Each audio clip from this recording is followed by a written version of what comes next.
Meyxanədə vardır axı Teymurda cəsarət. Şair odur göstərsin o meydanda cəsarət. Yox fərqi buna daxmadı yaxud da imarət. Hər ailədə əvvəlcə səadət gərək olsun. Hər ailədə əvvəlcə səadət gərək olsun. Sakitliyə hər yerdə riayət gərək. Dil pərdə qələm pərdə qələm pərdə məfail. Dil pərdə qələm pərdə qələm pərdə məfail. Bir xeyli təfil eylə deyərdim bunu sən bil. Dil dil nüvə dil dil nüvə dil dil nüvə dil dil. Şairligimə bunca dəlalət gərək olsun. Şairligimə bunca dəlalət gərək olsun. Aşıqları ki eylədi cananını hidayət. Allah da edən hər tərəf hər yanını hidayət.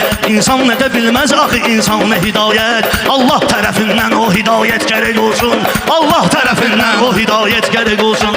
Sakitliyə hər yerdə riayət gərək olsun. Bəlkəm sənə onluqdan, 30-dan danışım ki, insanlara insanı nüfuzdan danışım ki, sahib sənə bilməm nə ruzdan danışım ki, şairligimizdən bir əlamət gərək olsun. Şairligimizdən bir əlamət gərək olsun.